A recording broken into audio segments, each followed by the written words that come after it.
கடந்த வாரம் 25வது அதிகாரம் திருமணத்தை குறித்து பார்த்தோம். இந்த வாரம் 26வது அதிகாரம் 63வது பக்கத்துல முக்கியமான சப்ஜெக்ட் பார்க்கலாம்.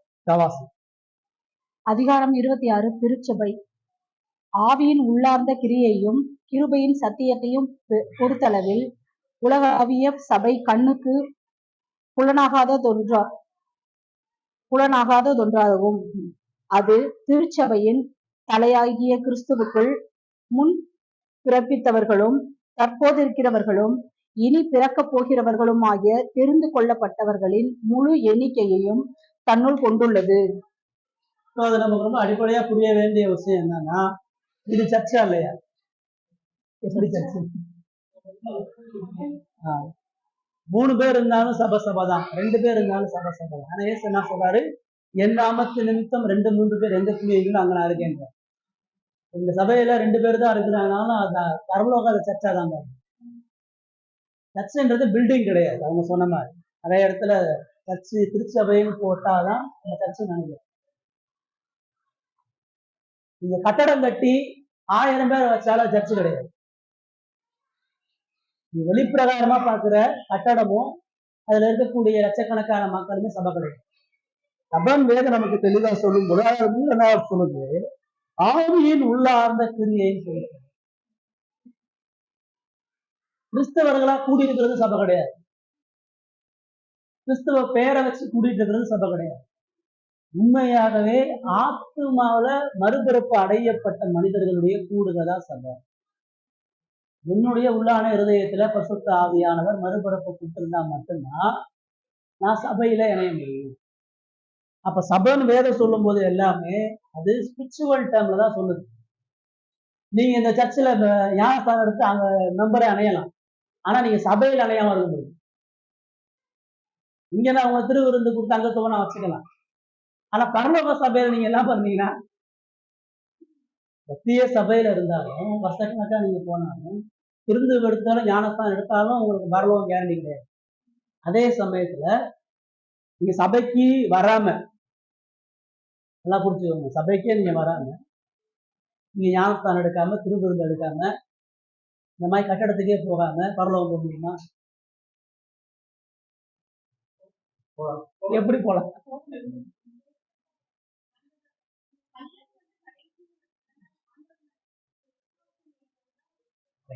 ஆபிரகாம் எந்த சர்ச்சுக்கு போனான்? நோவா எந்த சர்ச்சுக்கு போனான்? பழைய ஏற்பாட்டு விசுவாசிகள் எந்த சர்ச்சுக்கு போனாங்க? புதிய ஏற்பாட்டிலையுமே ஆனானிய ஸ்திரீ, சம்மாரிய ஸ்திரீ, நிறைய விசுவாசிகளை பார்க்கணும். பவுல் ஊழியம் பண்ணும் பொழுது கொர்நேலியுவை பார்க்கணும். கொர்நேலி சர்ச்சுக்கே போல. கொர்நேலி ஒரு ரோமன். அவன் தான் வீட்டுல உபவாசம் பண்ணி ஜெபம் பண்ணி இருந்தான். கடவுள் சொல்றாரு அவன் கடவுளுக்கு உத்தமமா தேவ பயத்தோட வாழ்வான். அவன் கட்டடம் போல ஆராதிக்கல, ஆனா பரலோகத்துக்கு இருக்கலாம். ஒண்ணு சரியா நீங்க புரிஞ்சுக்கணும். ஆனா விசுவாசின்றத நான் எங்க என்ன அடையாளப்படுத்துறேன்னா, இந்த பூமிக்குரிய நிகழ்வுகள் கட்டடங்கள் இங்க இருக்கக்கூடிய சபையில நீங்க சேரனாலாம் பரலோகத்துக்கு அடையாளம் கிடையாது. நீங்க இங்க வராம ஞானஸ்தானம் எடுக்காம திருவிழம் எடுக்காம சபையில இல்லாம பரலோகம் போகலாம். பிரச்சனை நீங்க இயேசுவோட இருக்கீங்களா இல்லையான்றதான் கேள்வி. உங்களுக்குள்ள ஆண்டவர் மறுபிறப்பை கொடுத்திருந்தாருன்னா எந்த அதிகாரமும் எந்த துணையும் இல்லாம தாராளம் பண்ணலாம். சரியா வேதம் நமக்கு அடிப்படையா அவங்க சொல்றாங்கன்னா, இன்னைக்கு சபைனா இந்த ஸ்பிரிச்சுவல் சென்ஸை இழந்துட்டாங்க. சபையிலே சொல்றது, நீங்க ஒரு கூட்டணி ஞானஸ்தானம் எடுக்கலாம் பரலோகம் போக மாட்டேன்னு சொல்லி நானும் அப்படிதான் ஏமாந்தேன். நல்லா தனிப்பட்ட முறையில பைபிள் வாசிச்சு எந்த ஊழியக்காரன் எனக்கு சொல்லி சொன்னதில்லை, எந்த சர்ச்சுக்கு நான் போல. கம்ப்ளீட்டா இந்து குடும்பத்துல இருந்து எங்க தாத்தா ஒரு பெண்டிகா சர்ச்சில் போய் அவருமே சர்ச்சுக்கெல்லாம் கூப்பிட மாட்டார், அவர் இறந்துட்டார். இப்போ அவருடைய புக்கெல்லாம் தூக்கி நாங்கள் குப்பையில போட்டு எரிச்சுட்டு இருக்கோம். அதை பைபிள் பெருசா இருக்கே நான் எடுத்து வச்சுக்கிட்டேன். நான் 7th 8th அப்போ படிக்கிறேன். நான் எடுத்து வச்சுக்கிட்டு நான் அப்போ நாவல் இந்த கதை புக்கெல்லாம் படிக்கிறேன். அப்படி பைபிளை படிக்க ஆரம்பிச்சு அப்பயே நான் மனம் திரும்பி இதுதான் சத்தியம், ஏசுதான் உண்மையான ஆண்டவர், நான் ஒரு பாவியான மனுஷன்றதை அறிஞ்சுக்கிட்டேன். நான் எனக்கு சர்ச்சு ஒண்ணு இருக்கிறதுன்னு தெரியாது, யாரும் எனக்கு இயேசுவை பத்தி சொன்னதும் கிடையாது. முதல்ல நான் இயேசுவே பைபிளை தொடர்ந்து தான் படிக்கிறேன். இப்ப நான் சர்ச்சுக்கே போகாம ஞானஸ்தானம் எடுக்காம தனிப்பட்ட அறையிலேயே விசுவாசிச்சு பரலோகம் போக முடியுமா? முடியாது. முடியும், அவ்வளவுதான். சுவிசேஷம் என் இருதயத்துல செயல்பட்டு மறுபிறப்பு கொடுத்தா நான் பரலோகம் போறேன்.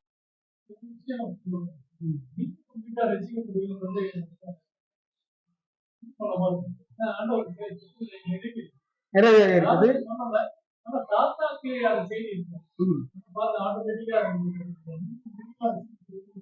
இப்போ எங்க அப்பா ரசிக்கப்படலையே. அந்த வசனம் என்ன சொல்ல வருதுன்னு சொன்னா, அது கடவுளுடைய வாக்கு தத்துவம். அப்ப நான் விசுவாசியா இருக்கும் பொழுது என் பிள்ளைகளும் என் கூட பிறந்தவங்களும் ஆண்டவரை அறிவதற்கான வாய்ப்பு இருக்கு. ஆனா அது உறுதி கிடையாது. உறுதியா நான் போதகரா இருக்கிறேன், என் பிள்ளை கட்டாயம் பரலோகம் வரும், நான் கேரண்டி கொடுக்க முடியாது. அது என் கூட இருந்து ஊழியம் பண்ணியும் கூட அது நரகம் போக முடியும்.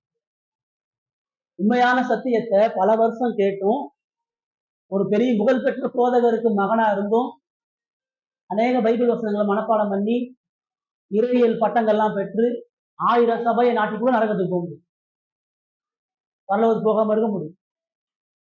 அப்ப வேதம் நமக்கு சொல்லும் பொழுதெல்லாம் சபை என்பது கிறிஸ்து தனிப்பட்ட முறையில ஒரு ஆத்மாவுக்கு பாவ மன்னிப்பையும் உயிரடைய செய்கிறார்.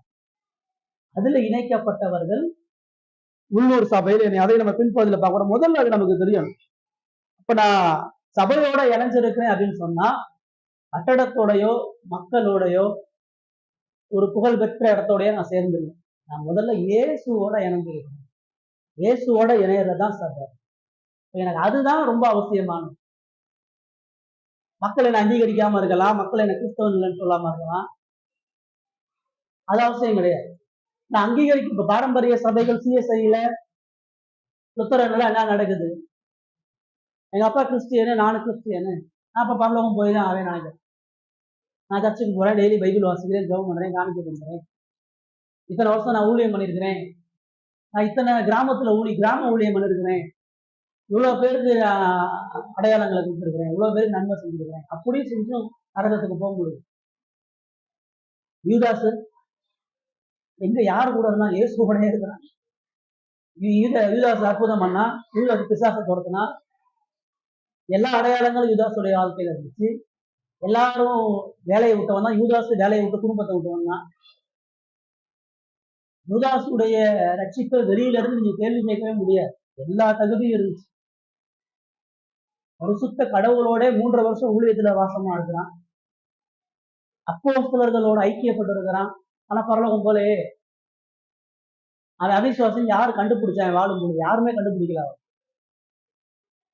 ஸோ நமக்கு எந்த சிறப்புரிமை, நம்ம எங்க இருக்கிறோம், வெளியில யார்கிட்ட இருக்கிறோம், எந்த சபையில இருக்கிறோம், எப்படிப்பட்ட சத்தியத்தில் இருக்குன்றதெல்லாம் முக்கியமே கிடையாது. முக்கியம் என் ஆத்மா உண்மையால இயேசுவால மாற்றப்பட்டிருக்கிறதா, தொடப்பட்டிருக்கிறதா, அது நான் நிச்சயமா எனக்கு பரலோகத்துக்கான உறுதியை கொடுக்குது. அந்த உறுதி தான் உள்ளூர் சபையில இணைவதற்கான வழிகளை ஏற்படுத்துது. சரிங்களா? முதல்ல சபைனா ஸ்பிரிச்சுவல், இன்னொரு சபைனா உலகளாவியதுன்னு சொல்லி பார்க்கணும். உலகளாவிய சபை, உலகளாவிய. இன்னைக்கு நம்ம தான் என்ன பண்ற, டினாமினேஷன் வச்சிருக்கோம். ஆர்சி தனியா, அல்லது பென்டிகாஸ்ட் தனியா, சந்தை தனியா, அந்த மாதிரி நம்ம பிரிவு வச்சிருக்கோம். அந்த பிரிவுக்கு ஒரு நியாயமான காரணம் இருக்கு. வேதத்துல திருச்சபைன்னு சொல்லும் பொழுது அது எந்த பிரிவையும் சொல்ல, ஒரே ஒரு சபையை மட்டும்தான் சொல்லும். 2 சபையை பைபிள் சொல்ல. ஒண்ணு யூனிவர்சல் சர்ச், இன்னொன்று லோக்கல் சர்ச். உலகளாவிய சபை, உள்ளூர் சபை. நீங்க உள்ளூர் சபையில இருந்து நரகத்துக்கு போலாம், உள்ளூர் சபையில இணையாம உலகளாவிய சபையில இருந்து பரலோகம் போகலாம். உலகளாவிய சபையில இருக்கிறவன் ஒருபோதும் நரகத்துக்கு போக முடியாது, உள்ளூர் சபையில இருக்கிறவன் போக முடியாது. அப்ப நம்ம எங்க இணையணும் அதான் புரிஞ்சுக்கணும். ஞானஸ்தானத்துக்கு ஒப்பு கொடுக்க எல்லாரும் சரியா புரிஞ்சுக்க வேண்டிய விஷயம் என்ன, நான் இங்க வந்துட்டு இங்க மெம்பர் ஆயிட்டு இங்க ஞானஸ்தானம் எடுத்து இங்க திருக்குறள் எடுத்துட்டா எனக்கு பரலோகம் கேரண்டி கிடையவே கிடையாது. சிந்தையெல்லாம் எடுத்துருங்க. இது உங்களை கொண்டு போகாது. இப்ப இங்க எப்படி ஞானஸ்தானம் கொண்டு சேர்த்து வைக்கிறோம்னா, நீங்க உங்க வாயால சொல்றீங்க நான் பாதின்னு உணர்றேன், நீங்க உங்க வாயால சொல்றீங்க இயேசு ரட்சகர். அதுல விசுவாசத்துக்கான சில அடையாளங்களை பைபிள் சொல்லுது. அவன் வேத வாசிப்பான், ஜெபிப்பான், அவன் பரிசுத்தம் அடைவான், அவன் கர்த்தருடைய வாக்கு கீழ்ப்படிவான், அவன் டிசிப்ளினா இருப்பான். இதெல்லாம் இந்த அடையாளம் உங்களுக்கு இருக்குதான்னு பார்த்துதான் உங்களை சேர்க்கணும். அது நீங்க விசுவாசின்றதுக்கான முத்திரையை கொடுப்பதற்கான அடையாளம் கிடையாது. சரிங்களா? நாங்க மனுஷீகமா வெளிப்பிரகார காரியங்கள் தான் பார்ப்போம். உங்க இருதயத்தை என்னால பார்க்க முடியாது. நான் உங்க இருதயத்தை இயேசு பார்க்கிறேன். அதனாலதான் நம்ம சடாசடான்னு யாரும் கொடுக்குறது, யாரையும் சேர்க்கிறது. ஏன் நம்ம பரிசுக்கு பார்க்க சொல்றோம்?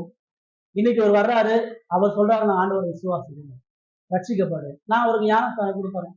அவருடைய தனிப்பட்ட வாழ்க்கை ஆண்டவரோட ஒன்றியே இருக்காரு. அவரு இந்த பாஸ்டர் ஞானஸ்தானம் கொடுக்குறாரு, நான் சபையில இருக்கிறேன், நான் சபையில இவ்வளவு ஊழியத்தை தாங்க, நான் ரட்சிக்கப்பட அவனே நினைச்சிட்டு இருக்கேன். அவனே ஒரு ஏமாற்றத்துக்குள்ளாக இருந்தது.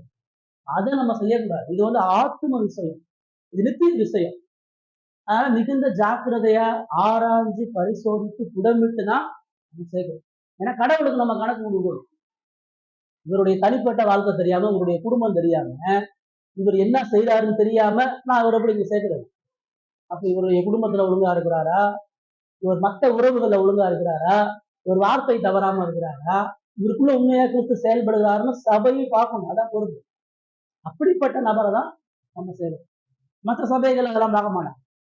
அவனை பொறுத்தளவு நீங்க ஞாயிற்றுக்கிழமை வரணும், காணிக்க கொடுக்கணும், அவ்வளவுதான். உங்களை வச்சு அவன் ஆதாயம் வரணும். அதுக்கு உங்களுக்கு போலியான ஆசீர்வாதம். அதே மாதிரி நம்ம வாசிச்ச அந்த எல்லா பகுதியும் என்ன சொல்லுது? சபை ஸ்பிரிச்சுவல், யூனிவர்சல், அது இயேசுடைய சரீரம். சபையில என்ன செஞ்சாலும் இயேசுக்காக செய்யற, இயேசுடைய மனவாட்டி. இயேசு என்னுடைய மனவாளனா இருந்தா மட்டும்தான் உலகளாவிய சபையில அதுதான் ஆபிரகாமுக்கு இருந்துச்சு. பழைய ஏற்பாட்டு விசுவாசிகள், இது ஏற்பாடு இனி பிறக்க போறவங்களும் அதான் ரூல்ஸ். அது தவிர வேற எது. 2வது பேராகிராஃப் அவங்க சில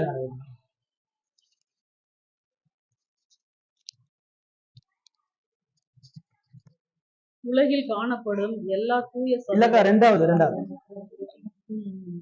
தங்களுடைய விசுவாசத்தை நற்செய்திக்கு எதிரான முரண்பாடுள்ள தவறான போதனைகளின் மூலம் அழிக்க முற்பட்டாலும், பரிசுத்தமற்ற வாழ்க்கை வாழாமலும் நற்செய்தியை விசுவாசித்து கிறிஸ்துவின் மூலம் கடவுளுக்கு அடிபணிந்து வாழும் உலகெங்குமுள்ள அனைவரும் கண்களுக்கு புலனாகும் பரிசுத்தமுள்ளவர்களாக கருதப்பட வேண்டும். எல்லா உள்ளூர் சபைகளும் அத்தகைய கொண்டமையே வேண்டும். அப்போ 2வது பேராகிராஃப்ல என்ன கவனிக்கிறோம்? 3வது பேராகிராஃப்ல என்ன பார்க்கிறோம்? இந்த பேராகிராஃப் என்ன சொல்றோம்? நம்ம இயேசுவோட இணையறது சபைன்னு சொல்லும் பொழுது இயேசுவினுடைய சுவிசேஷத்தோடு இணையறது தான் சபை. நீங்க ஒரு ஆட்டோக்காரரை இயேசு நம்புறீங்கன்னா இயேசு நம்புறேன்னு இயேசுதான் கடவுள்னு சொல்லுவார். நிறைய வாகனங்களை நீங்க பார்க்கலாம். ஒரு இடத்துல ஒரு இந்து கடவுள் படம், ஒரு இடத்துல இயேசு படம், ஒரு முஸ்லீம் படம். எல்லாருமே கடவுள் நம்புறோம்.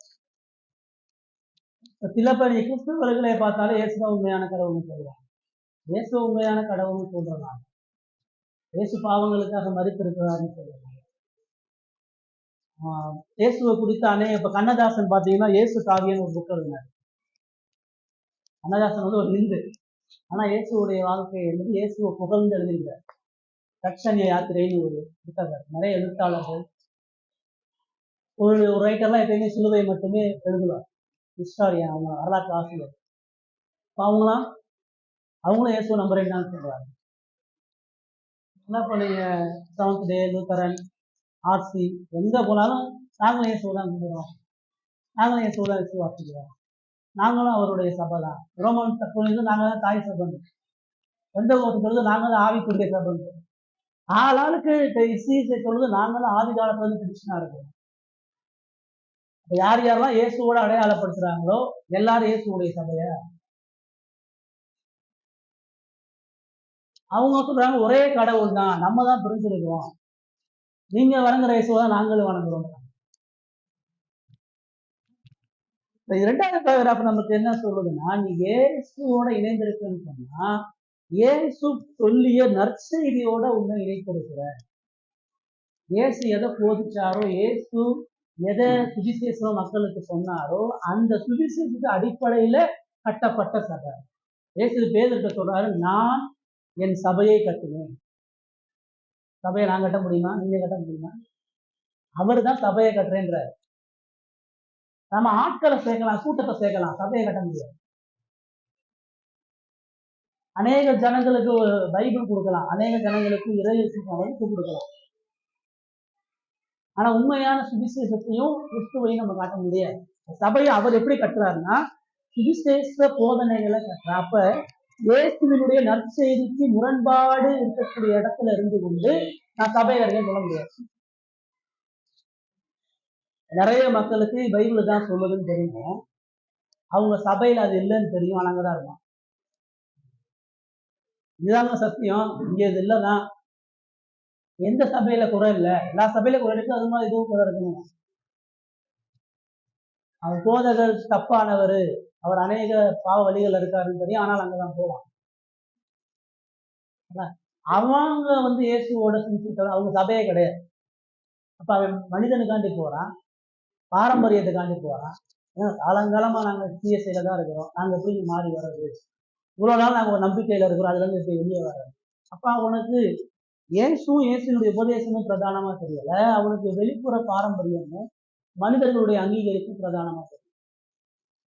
அவங்கெல்லாம் சபை கிடையாது. சபைன்றது இயேசுவினுடைய சரியான சுவிசேஷம் இருக்கிற இடத்துல இருக்கிறது, பரிசுத்தமான வாழ்க்கை வாழ்றது, ரெண்டுமே அடைகிறது. ரெண்டு இல்லாத இடத்துல இருந்து கொண்டு நான் சபையில இருக்கிறேன் ஒரு நிமிஷம் சொல்ல முடியாது. சுவிசேஷத்தோட அதான் அப்போஸ்தலர் 11 அவங்க ஒரு வருஷமா சுவிசேஷத்தை அறிவிச்சு ஜனங்களுடைய வாழ்க்கையில மாற்றத்தை பார்த்த உடனே இவர்கள் கிறிஸ்தவர்கள் வெளியே உள்ள சொல்றான். கிறிஸ்தவர்கள்ன்றது பேரே கிறிஸ்துவ தன்னை சொல்லிக்கல, நான் இயேசுவை ஆராதிக்கிறேன், நான் கிறிஸ்தவன் நானே சொல்லல. புறஜாதிகள் பார்த்துட்டு சொல்றாங்க இவன் கிறிஸ்தவன் தான். ஏன்னா அவங்களுடைய உபதேசமும் அவருடைய வாழ்க்கையும் இயேசுடைய அடிச்சுவடுகளை பின்பற்றுகிறது. அவர்கள் கொடுத்த பட்ட பெயர் தான் கிறிஸ்தவர்கள்ன்றது. அப்ப அப்படிதான் நம்ம சபையோட இணைய முடியும். அப்படி உண்மையான சுவிசேஷத்தோட பரிசுத்தமான வாழ்க்கை வாழ்வதற்கு நம்ம அர்ப்பணிக்கும் பொழுது நாம் கிறிஸ்துவனுடைய பரிசுத்தவான்களாக அழைக்கப்படுவாங்க. எல்லா சபைக்கு எழுதும் போது பரிசுத்தவான்களுக்கு எழுதுகிறதாவது அவர் சொல்றாரு. இயேசுவால பாவ மன்னிப்பையும் ரட்சிப்பையும் பெறுகிற எல்லா மனிதனும் கிறிஸ்துவால பரிசுத்தமாக்கப்படுகிறான்.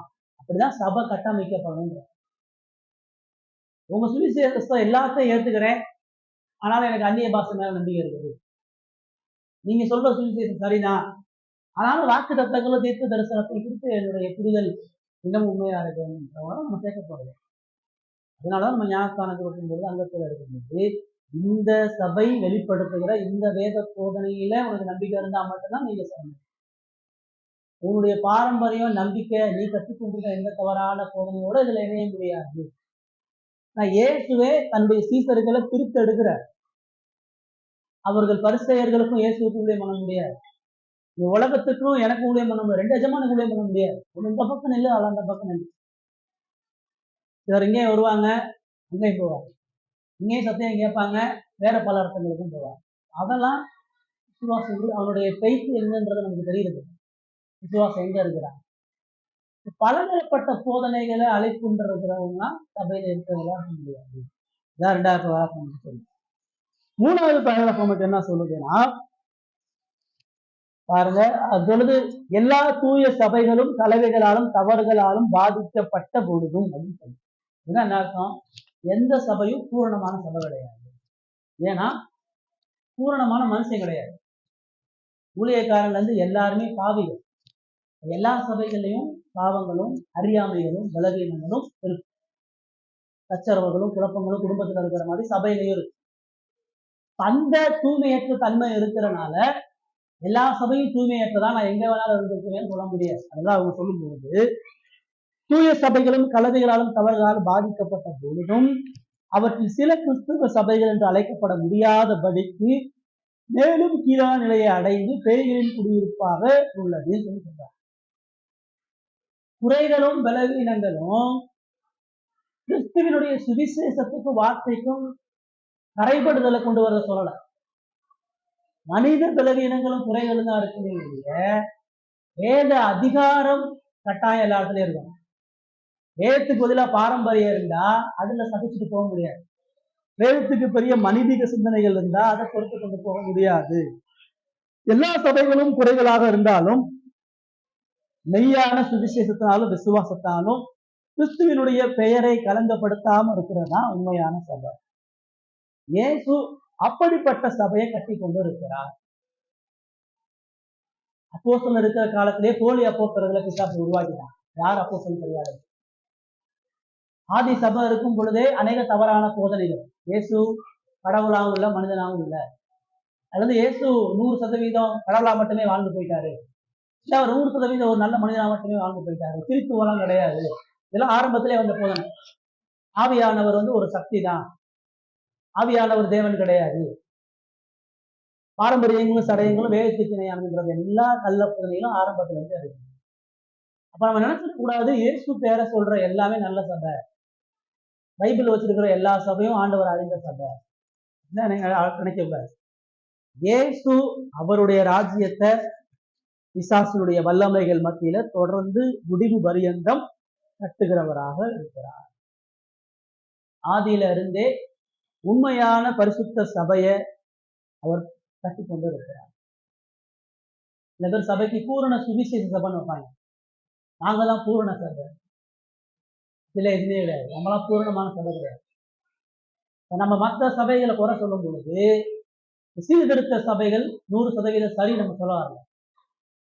நம்ம போதிக்கிறது 100% எந்த குறையும் இல்லை, டைரக்டா கடவுள் வெளிப்படுத்தின மாதிரி நம்ம சொல்றோம் அப்படின்னு கிடையாது.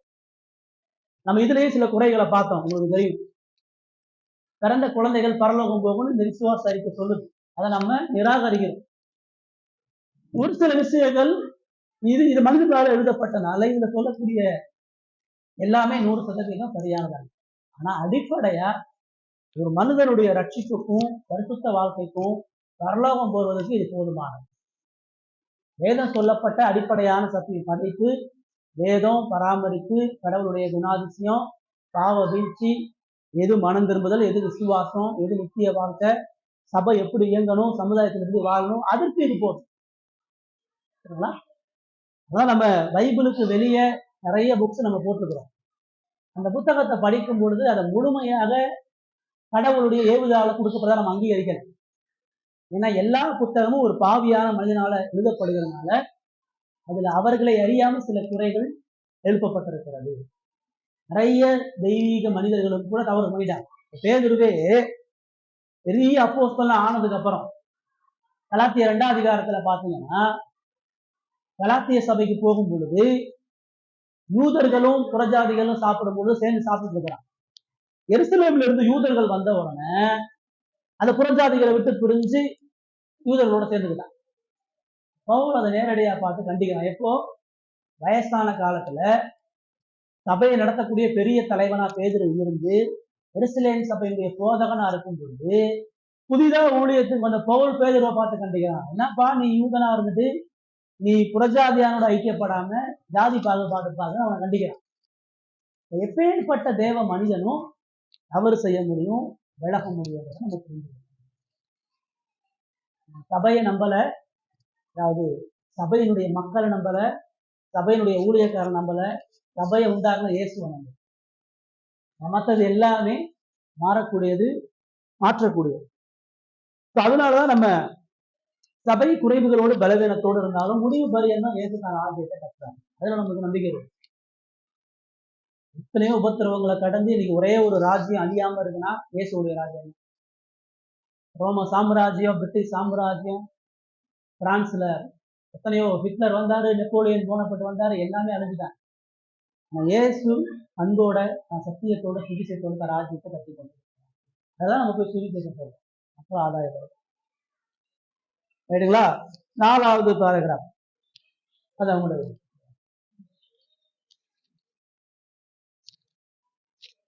ஆண்டவராகிய இயேசு கிறிஸ்துவே திருச்சபையின் தலைவராக உள்ளார்.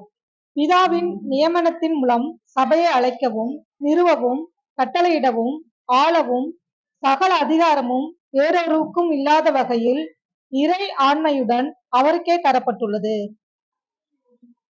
ரைட். 4வது பேராகிராஃப் என்ன சொல்லுது? இயேசு கிறிஸ்து திருச்சபையின் தலைவர். ரைட். சபையின் தலைவர் அப்படின்னு சொல்லப்படும்.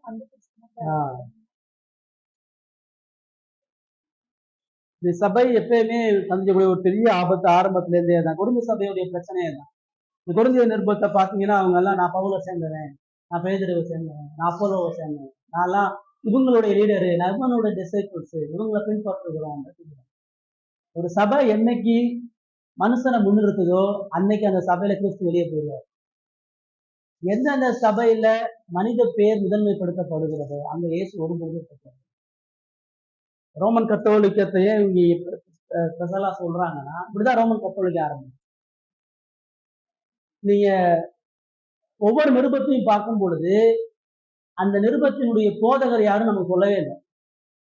கலாத்திய சபை, தெசலோனிக்கே சபை, கொலோசிய சபை, பிலிப்பு சபை, எல்லா இடத்துலையும் பார்த்தீங்கன்னா அவர் கூறலா நான் சபைக்கு எழுதுறேன், பரிசுத்தவான்களுக்கு எழுதுறேன் அப்படின்னு தான் சொல்லியிருக்காரு.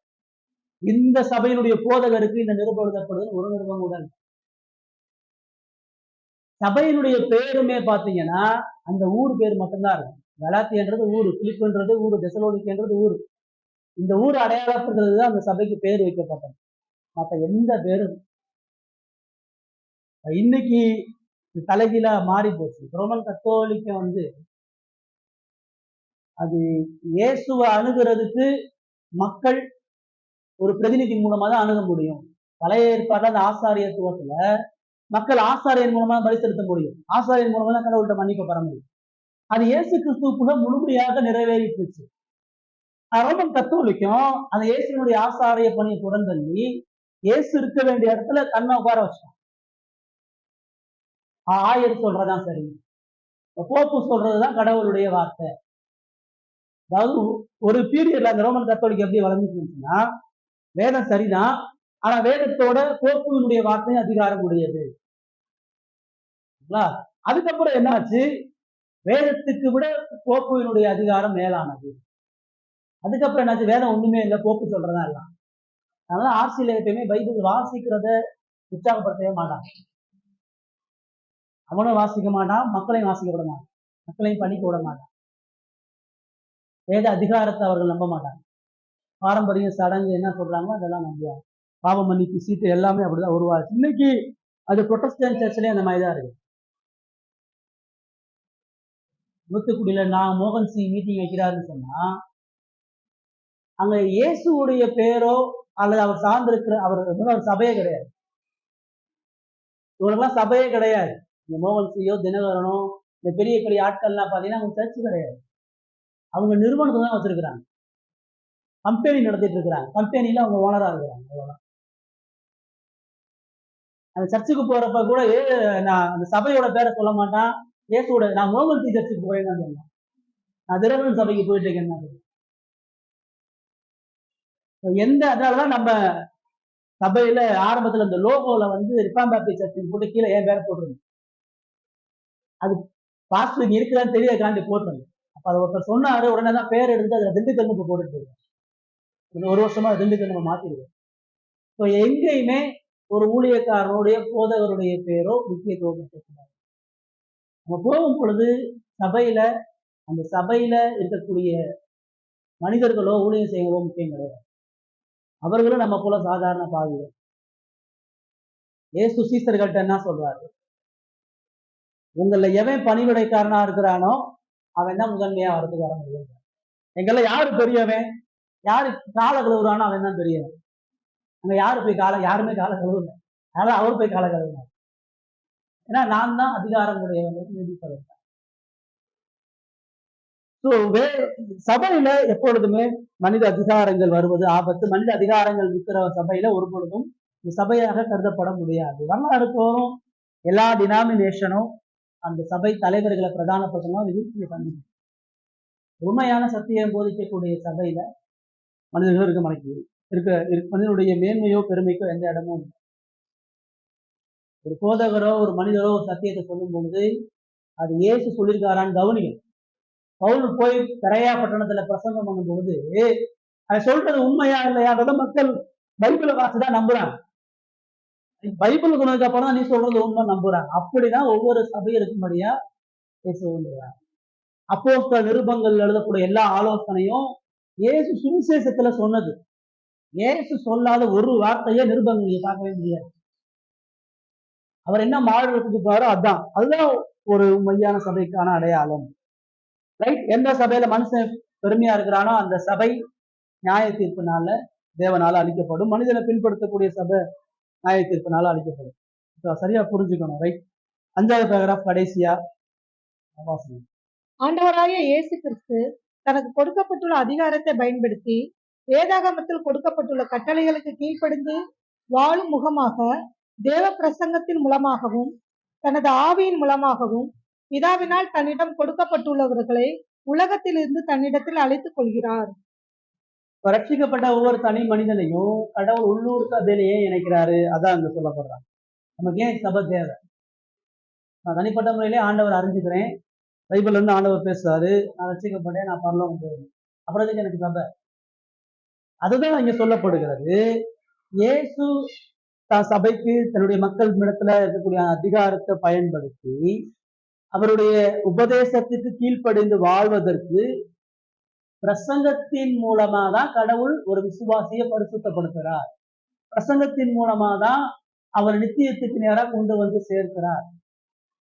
பிரசங்கமும் ஐக்கியமா அவனுக்கு ஏன் கொடுக்கப்படுகிறதுன்னு சொன்னா, அவருடைய எல்லா கற்பனைகளுக்கும் அவன் கீழ்ப்படிந்து அவனுக்கு கொடுக்கப்பட்ட வரங்களையும் அவன் திருச்சபையினுடைய அங்கமாக இணைக்கப்படும் பொழுது அவனுடைய சபையினுடைய எல்லா பொது நலன்களையும் அவன் அக்கறை கொண்டு அவன் கடவுளை சேர்ந்து ஆராதிப்பதற்கு அவனுக்கு கொடுத்திருக்கிறார். அதாவது ஒரு மனிதனை கடவுள் ரட்சித்து அவனை தனியா விடுறதில்லை, அவனை ரட்சித்து அவருடைய சரீரத்துல இணைக்கிறார். அப்பனா யாரு இனிமேல் இந்த உலகத்துல நீ தனியா வேண்டிய அவசியம் இல்லை, நீ என்னுடைய அங்கத்துல ஒன்னா என்னுடைய மக்களோட சேர்ந்து வாழ்ன்ற பிரிப்பு அவனுக்கு கொடுக்கிறார். பிரிச்சது மாத்திரம் இல்லாம அவன் அன்பு செலுத்தவும், அவன் தாழ்மையை கற்றுக்கொள்வதற்கும், அவன் பொறுமையை கற்றுக்கொள்வதற்கும், அவன் இயேசுவோடு பலப்படுத்துவதற்கு அவனுக்கு சகோதரத்துவம் தேவைப்படும். அதனாலதான் இயேசு சீசர்களை தனக்காக வச்சிருந்தார். அந்த 12 பேர் மூலமா அவர் ஐக்கியப்பட்டு அவர்களிடத்துல அன்பு செலுத்தி அவர்களிடத்துல இரக்கத்தின் தயவையும் காண்பித்து ராஜ்யத்துடைய வழியை வெளிப்படுத்தினார். அவர்கள் சிதறி போய் சபைகளை நாட்டி அந்த கிறிஸ்துவனுடைய உபதேசத்தின் மூலமா ஜனங்கள் நடத்தி அவர்களை பலப்படுத்தி அவர்கள் நிச்சயத்துல கொண்டு சேர்ப்பதற்கான பொறுப்பாளர்கள். ரட்சிப்பது வெறுமனே நான் மன்னிக்கப்பட்டுட்டேன், என்னைய கடவுள் காப்பாத்திட்டாரு, நான் பரலோகம் போவேன், எங்களோட முடியல. அப்படி எனக்கு கொடுக்கப்பட்ட ரட்சிப்பை நான் இன்னொரு மனிதனோடு பகிர்ந்து கொண்டு என்னுடைய பலனை அவனுக்கு கொடுத்து அவனுடைய பலவீனம் நான் சுமந்து ஒருமிக்க கட்டி சேர்ந்து போகும்படியாக வச்சிருக்கிறார். ரட்சிப்பு சக மனித உறவுகளையும் பாதிக்கப்படணும், வெளிப்படணும். அதுக்குதான் சபையை வச்சிருக்கேன். நான் உண்மையாகவே இயேசுவா ரட்சிக்கப்படணும்னு சொன்னா என்னுடைய அன்பு, என்னுடைய சுபாவம் எவ்வளவு தூரம் மாற்றப்படணும், நான் எவ்வளவு தூரம் கிறிஸ்துவின் சாயல மறுரூபமாக்கப்படுவதற்கு எனக்கு எக்ஸாம்பிள் தேவை. பவுல் சொல்றாரு, நான் கிறிஸ்துவ பின்பற்றுறது போல நீ என்ன பின்பற்றுங்க. எப்படி அவர் சொல்ல முடிஞ்சுச்சு? நீ இயேசுவை பின்பற்று வெறுமையா சொல்லாம நாம எப்படி இயேசுவை பின்பற்றணும் அப்படி நீ என்னைய ஃபாலோ பண்ணிட்டு வாங்க. ஏன்னா பவுலுக்கு கொடுக்கப்பட்ட பொறுப்பு, அது ஒவ்வொரு கிறிஸ்துவுக்கு கொடுக்கப்பட்ட பொறுப்பு. நீ கிறிஸ்துவ பின்பற்றுறதை நீ தனியா செய்ய முடியாது, நீ இன்னொரு விசுவாசியோட இறந்துதான் செய்ய முடியும். தலை இருக்குது, கை கால் உடம்பெல்லாம் இருக்குது, நான் நடந்து போறேன், கால் அடிபட்டுருச்சு, கால ரத்தம் வருது, அந்த ரத்தத்தை யார் தொடக்கிறது? காலுடைய ரத்தத்தை கைதான் துடைக்கணும், கைதான் அந்த இதை கட்டி அதை சுகப்படுத்த முடியும். இப்ப நம்ம விழுந்து போகும் பொழுது நம்மளை பலப்படுத்தும், தூக்கி விடுவதற்கான சபையை கொடுத்திருக்கிறார்.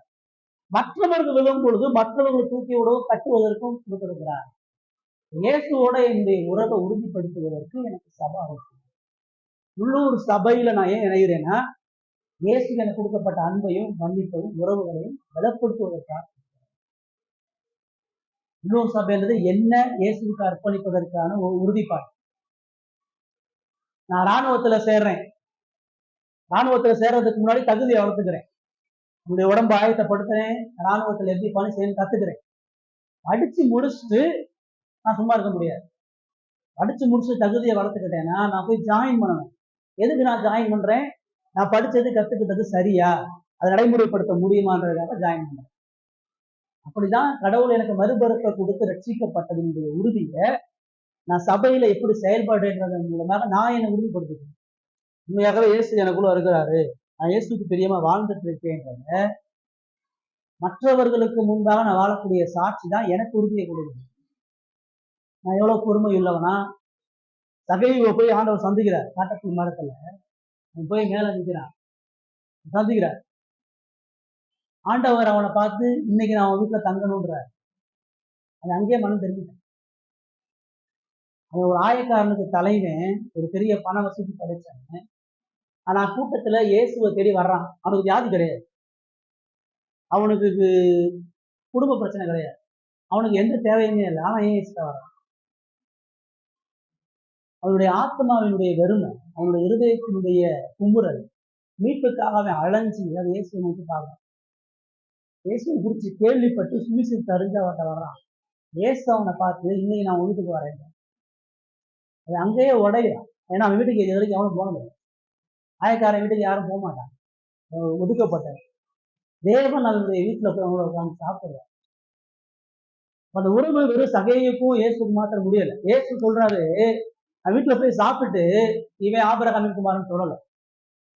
இயேசு எந்த இடத்துல ரட்சிக்கப்பட்டான் சொல்றான்னா, அது சொல்றான் சாப்பிட்டு முடிச்சு இயேசு அந்த வீட்டை விட்டு கிளம்புறாரு. அப்ப சொல்றான், ஆண்டவரே நான் அநீதியா என்கிட்டயாச்சும் காசு வாங்கினா நாளை தனியா திரும்ப கொடுத்துறேன், என் ஆஸ்தியை எல்லாம் நான் ஏழைகளுக்கு கொடுத்துறேன். அப்ப சொல்றாரு, இந்த வீட்டுக்கு இப்பொழுது ரட்சிப்பு வந்த வேண்டும், இவனும் ஆபிரகாமின்னு சொல்றான்.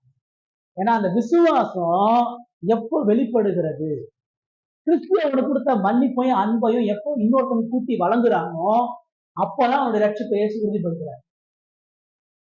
அது வரைக்கும் அவர் சொல்லணும். மீட்கப்பட்ட ஆத்ம மீட்கப்பட்ட ஒவ்வொரு மனிதனும் சபையில இணையும் பொழுது என்ன சிந்தனை இருக்கணும்? என்னையும் இயேசுக்காக அர்ப்பணிக்க என்று சிந்தனை இருக்கணும். சபைக்கு போறதுனால எனக்கு சில பெனிஃபிட் இருக்கு, எனக்கு சில ஸ்லாக்கி இருக்குது, உரிமை இருக்குன்றதுக்காண்டி நம்ம நினைக்கக்கூடாது. நீ பாரம்பரிய சபைக்கு போறவனா எதுக்கு போறான்? கல்லறை வேணும், கல்யாணம் நடக்கணும், ஆஸ்திபதி, எதுக்குதான் போறான்? அவன் யாரும் கமிட் பண்ணல, அவன் யாரும் தன்னாங்க அர்ப்பணிக்க போகல. நம்ம சுவிசேஷ சத்தியத்தை கேட்டு கிறிஸ்துவுக்கு நம்மளை அர்ப்பணிப்பதற்கு இனிய வாழ்க்கை இந்த உலகத்துக்கு இல்லை. ஞாபகம் அடையாளம் என்ன சொல்லுதுன்னா, நான் அவரோட தண்ணீர்ல மூழ்கி திரும்ப எந்திக்கும் பொழுது நான் நீ பழைய மனுஷன் இல்லை, நான் ஒரு புதிய மனுஷன், இனிமேல் பழைய வாழ்க்கையை நான் வாழ மாட்டேன், இனிமேல் என் வாழ்க்கை இயேசுக்காக அர்ப்பணிக்கப்படுகிறது. டிக்ளரேஷன், பதவி பிரமாணம் ஏற்றுக்கிறோம். முதலமைச்சர் உறுதிமொழி வாசிப்பார், நான் இந்த பதவியில இதெல்லாம் இருந்து இதெல்லாம் செய்ய போறேன், உறுதிமொழி வாசி கையெழுத்து போடுவார். அப்படிதான் நம்ம ஞானஸ்நானம் செய்யணும். நான் பரிசுத்தமா இருப்பேன், நான் உண்மையா இருப்பேன், நான் இயேசுவுக்கு பிரியமா இருப்பேன், நான் சபையினுடைய சட்டத்திட்டங்களுக்கு ஆராதனை முறைமைகளுக்கு என்னை அர்ப்பணிப்பேன்னு சொல்லி நம்ம கையெழுத்து. அதுக்குதான் நம்ம பரீட்சை பார்த்து இதெல்லாம் அவங்க சரியா இருக்கிறாங்களா, பிடிச்சிருக்குதா, ஒத்து போறாங்களா, அவங்களுக்கு அவங்க நடவடிக்கைகள் அவங்க அர்ப்பணிப்பெல்லாம் அதில் இருக்கிறாங்க பார்த்துட்டு நம்ம நினைக்கிறோம். ஏன்னா இயேசு அப்படிதான் அதை செய்ய சொன்னார். அவருடைய மந்தையில இணையும் பொழுது அவர் முடிவு பரியந்தம் அவர் ஆராதிப்பதற்கும் நித்தியத்தை கொண்டு போறதுக்கும் நம்மளை கொண்டு போறார்.